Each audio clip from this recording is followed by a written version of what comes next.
Welcome to another Mr.Sanemon tutorial. This is the third video in my A+ series. However, we're going to do a sidestep and talk about the structure of software from the bottom up. For some of you, this might be a review, and for others, it could be a bit advanced. So feel free to skip ahead, or if you're going to, feel free to pause the video and grab a pen and paper. Okay, first things first.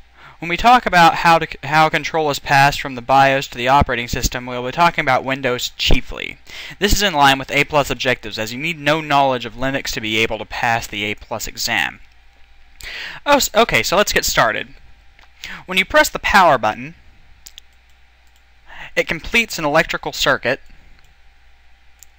which allows the motherboard to begin drawing power. It's a really bad graphic. This is the difference between hard power and soft power. You see, hard power, when you flip the switch, it immediately sends power to the motherboard. When you do soft power, the motherboard, which is already drawing power, completes the circuit and allows the motherboard to draw full power and begin the load the BIOS into RAM. Anyway, back to topic. Basically, when the motherboard draws power, it loads the BIOS into RAM. Once this process begins, control is under the BIOS. The BIOS can see all of the hardware connected to the motherboard. So the hardware that the BIOS can see is not limited just to things that are connected directly to the motherboards, but things that are connected to ports that are connected to the motherboard. So, for instance, some older BIOS can't see say a USB removable drive, but it can see the USB port that drive is connected to. So the BIOS will usually send a signal to your video card, which in turn sends a signal to your monitor, which displays the boot process readout onto your screen. The BIOS commences a power on self-test, or a post. Let's get that up there, post. Which will check to make sure that various things from the processor to the memory to the video card to the power supply are working and in proper order. If something is not working, it will usually out between 1 and 7 beeps, which will, if you know what they mean, basically tell you exactly what is wrong. There are a number of cases where this can't work. For instance, the motherboard is completely fried, the BIOS chip may not, or the CMOS chip may not be working, etc. A dead power supply unit, there's no power, it cannot draw power, so it can't output the beeps. Or in the case where the processor doesn't work, it can't figure out that something's not working because the processor is required to figure out that something is not working. I believe it also does not function if you have no memory in the computer, although I could be wrong on that. There might be some workaround, but it would only make sense that if there is absolutely no RAM that it can't output any beeps. After the computer is done making sure it itself is in working condition, it still needs to check for something to boot to. So in this case, let's just imagine that this weird green box is a hard drive. Needs to try to boot to this. Needs to check it for bootable code.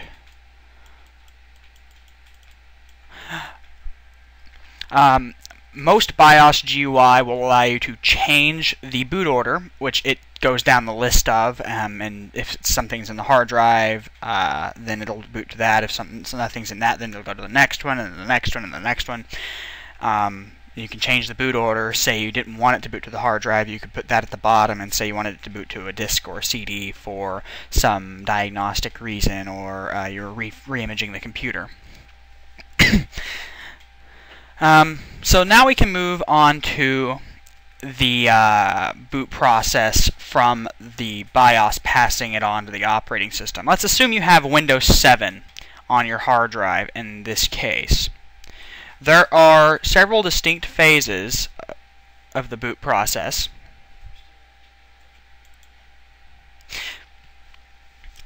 And we'll start from the first one, obviously. The first phase of the Windows loading is called the WinLoader or OS Loader phase, and it loads WinLoad. I'll get my yellow brush out here. So the BIOS, whatever you want to call it, loads into winload.exe and passes control over to this. Winload.exe pulls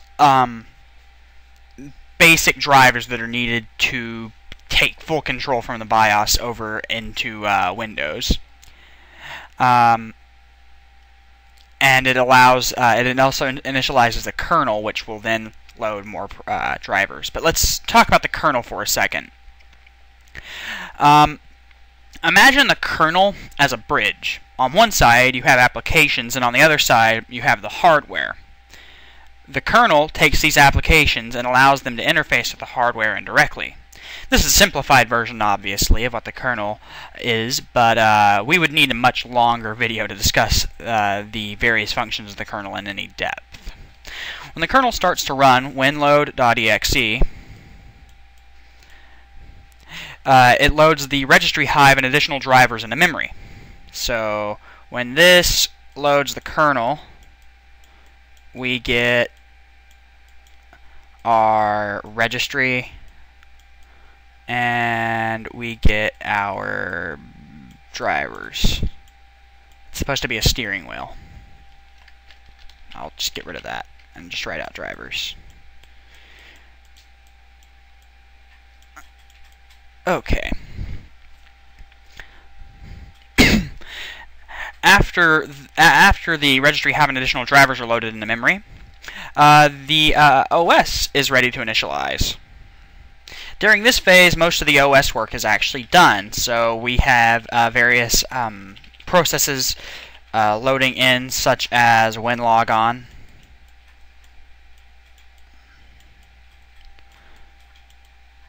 and Explorer. And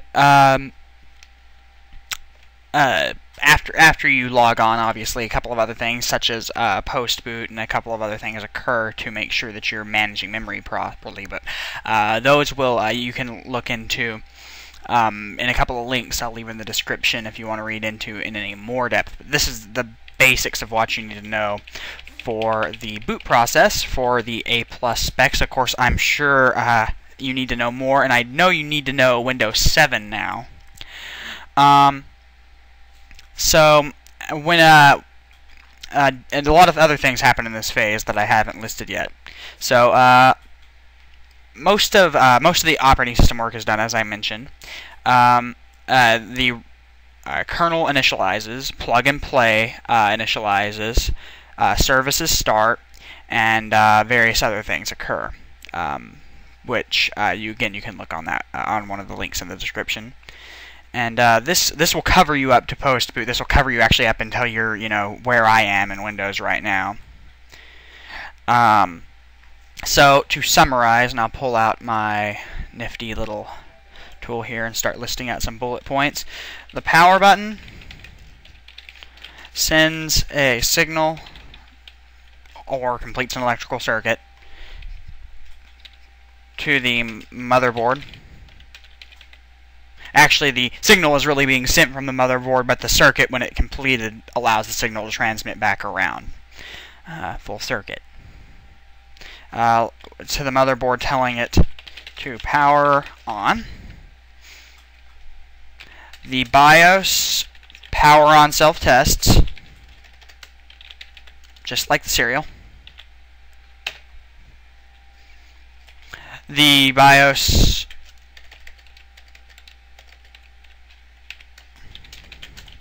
finds the OS, or operating system. Windows takes winload.exe takes over and loads kernel and drivers. Kernel loads and registry, hive, and drivers are loaded. Windows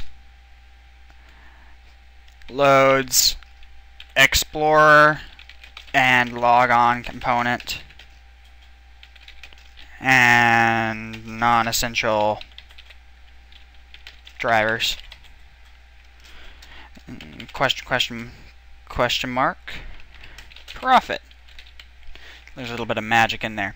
Anyway, thanks for watching, and make sure to subscribe if you liked it, and leave comments for future reference. Thank you for watching. This has been a Mr. Sanemon tutorial.